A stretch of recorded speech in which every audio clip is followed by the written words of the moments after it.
ബോളെടുക്കുക. അതിലോട്ട് ഞാനിപ്പോൾ അരക്കപ്പ് മൈദപ്പൊടിയാണ് എടുത്തിട്ടുള്ളത്. ഞാനിപ്പോൾ ഈ അരക്കപ്പ് അളവിലാണ് തയ്യാറാക്കുന്നത്. നിങ്ങൾക്ക് വേണമെങ്കിൽ 1 കപ്പ് വരെ എടുത്തിട്ട് തയ്യാറാക്കാം കേട്ടോ. ഇനി നമുക്ക് ഇതിലോട്ട് 1/2 ടീസ്പൂണിന് താഴെ ഉപ്പ് ചേർത്ത് കൊടുക്കാം. ഇത്രയും മതി. ഇതിലോട്ട് ആവശ്യമുള്ളത് പഞ്ചസാരയാണ്. ഞാനിപ്പോൾ 1 സ്പൂണാണ് ചേർക്കുന്നത്. മധുരം നിങ്ങളുടെ ഇഷ്ടത്തിന് അനുസരിച്ചിട്ട് ചേർക്കാം കേട്ടോ. ഇതെല്ലാം കൂടി ഒന്ന് ഇതേപോലെ ഒന്ന് മിക്സാക്കി എടുക്കാം. മിക്സാക്കിയതിന് ശേഷം നമുക്കിതവിടെ ഇരിക്കട്ടെ. ഒരു പാനിലോട്ട് എത്രയാണോ മൈദ എടുത്തിട്ടുള്ളത് അത്ര തന്നെ വെള്ളം ഒഴിച്ച് കൊടുക്കാം. ഇനി നമുക്കിതിനെ തീ ഓണാക്കി കൊടുക്കണം. അപ്പോൾ ഏകദേശം വെള്ളമൊക്കെ ഒന്ന് ചൂടായിട്ട് വരുന്നുണ്ട്. ഇനി നമുക്ക് നേരത്തെ മിക്സ് ചെയ്ത് വെച്ചിട്ടുള്ള പൊടി ഉണ്ടല്ലോ അതിട്ട് കൊടുത്തിട്ട് തീ ഒന്ന് കുറച്ച് കൊടുക്കാം. ഇനി നമുക്ക് ഇതൊന്ന് മിക്സാക്കി എടുക്കണം. പെട്ടെന്ന് തന്നെ ഒന്ന് മിക്സാക്കി എടുക്കണം കേട്ടോ. അപ്പം നമുക്ക് നല്ലൊരു ഡോ പോലെ ആയി കിട്ടും. അതിന് വേണ്ടിയിട്ടാണ് ഇങ്ങനെ ചെയ്യുന്നത്. പാനിൽ നിന്ന് വിട്ട് വരുന്ന പരുവാകുമ്പോൾ നമ്മൾ ചപ്പാത്തിക്കൊക്കെ മാവ് കഴിക്കുന്നില്ല, അതേപോലെ ആയിട്ട് വരുമ്പോൾ നമുക്ക് ഇതിൽ നിന്ന് തീ ഓഫ് ചെയ്യാം. അതുവരെ ഇങ്ങനെ ഒന്ന് മിക്സാക്കിക്കൊണ്ടേ ഇരിക്കാം കേട്ടോ. ഇപ്പോൾ നല്ല കട്ടിയായി വന്നിട്ടുണ്ട്. പാനിൽ നിന്ന് വിട്ട് വരുന്ന പരുവാകുമ്പോൾ നമുക്കിതിൻ്റെ തീ ഓഫ് ചെയ്തിട്ട് നമുക്ക് ഇതിലോട്ട് ഒരു 1/4 ടീസ്പൂണോ 1/2 ടീസ്പൂണോ നെയ്യ് ചേർത്ത് കൊടുക്കാം. ഇനി നമുക്കിതിനെ മറ്റൊരു പാത്രത്തിലോട്ട് മാറ്റി കൊടുക്കണം. ഇനി നമുക്ക് കുറച്ച് ചൂടാറുമ്പോഴത്തേക്കും കൈ കണ്ട് നല്ലോണം ഒന്ന് മിക്സാക്കി എടുക്കണം. അപ്പോൾ ഈ നെയ്യും പിന്നെ ഈ മാവിലുണ്ടാകുന്ന ചിലപ്പോൾ കട്ടകളൊക്കെ ഉണ്ടല്ലോ അതെല്ലാം നല്ലോണം ഒന്ന് ഒടിഞ്ഞ് കിട്ടും, മിക്സായി കിട്ടും. ഇല്ലെങ്കിൽ നിങ്ങൾക്ക് ഇങ്ങനെ സ്പാച്ചിൽ വെച്ചിട്ട് മിക്സാക്കി കൊടുത്താലും മതി. എത്രത്തോളം നമുക്ക് കൈ കൊണ്ട് കുഴച്ചെടുക്കാൻ പറ്റുമോ അത്രയും നല്ല രീതിയിൽ ഇതേപോലെ ഒന്ന് കുഴച്ചെടുക്കണം. നല്ല നൈസായിട്ട് കിട്ടും. ഇനി നമുക്ക് ഇതൊന്ന് മൂടി വെച്ച് കൊടുക്കാം.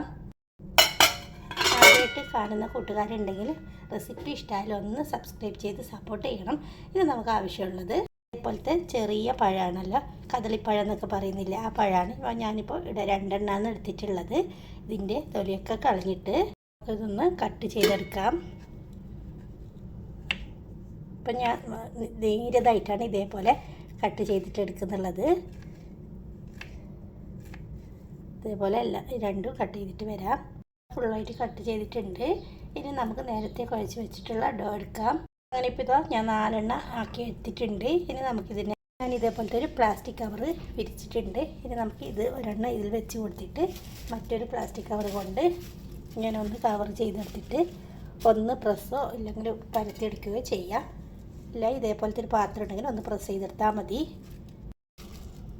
ഇപ്പോൾ ഇതേപോലെ കിട്ടിയിട്ടുണ്ട്. ഇനി നമുക്ക് ഇതെടുത്തിട്ട് കട്ട് ചെയ്ത് വെച്ചിട്ടുള്ള പഴം ഉണ്ടല്ലോ അത് വെച്ച് കൊടുക്കാം. അങ്ങനെ അപ്പോൾ പഴം വെച്ച് കൊടുത്തിട്ടുണ്ട്. മറ്റൊന്നും കൂടി ഇങ്ങനെ ഒന്ന് പ്രസ് ചെയ്തിട്ട് ഇതിന് മുകളിലോട്ട് ഒന്ന് വെച്ച് കൊടുക്കണം. നമുക്ക് വീണ്ടും പ്ലാസ്റ്റിക് കവർ വെച്ചിട്ട് ഒന്നും കൂടി വെയിറ്റ് വെച്ചിട്ട് ഇങ്ങനെ ഒന്ന് അമർത്തി കൊടുക്കാം. ഇതേപോലെ കിട്ടിയിട്ടുണ്ട്. അങ്ങനെ നമുക്ക് ഇതൊരെണ്ണം എടുത്തിട്ട് മറ്റൊരു പാത്രത്തോട് മാറ്റിയിട്ട് വീണ്ടും ബാക്കിയുള്ളതും കൂടി ഇതേപോലെ ചെയ്തെടുക്കാം. അപ്പോൾ അങ്ങനെ ഞാൻ കുറച്ച് ഓയിൽ ചൂടാക്കാൻ വെച്ചിട്ടുണ്ടായിരുന്നു. ചൂടാകുമ്പോഴത്തേക്കും നമുക്ക് ഇത് ഇതിലോട്ട് ഇട്ട് കൊടുക്കാം. തീ ഒരു മീഡിയം ഫ്ലെയിമിൽ വെച്ച് കൊടുത്താൽ മതി. ഇനി നമുക്കിതിനൊന്ന് തിരിച്ചിട്ട് കൊടുക്കാം. ഒരു ഗോൾഡൻ കളറാകുന്നത് വരെ നമുക്കിങ്ങനെ ഒന്ന് ഫ്രൈ ചെയ്തെടുക്കാം. നല്ല ടേസ്റ്റാണ്. തീർച്ചയായും നിങ്ങൾ എന്തായിട്ടും ട്രൈ ചെയ്ത് നോക്കണം കേട്ടോ. വളരെ എളുപ്പം. വീട്ടിലുള്ള 2 ചേരുവകളാണ് എപ്പോഴും വീട്ടിൽ കാണുന്ന മൈദയും പഴവും എല്ലാവരും വീട്ടിൽ കാണുമല്ലോ. അപ്പോൾ അത് വെച്ചിട്ടാണ് ഞാനിപ്പോൾ ഇത് റെഡിയാക്കിയിട്ടുള്ളത്. അപ്പോൾ വെറൈറ്റി ഒരു ടേസ്റ്റാണ് ഇതിന്.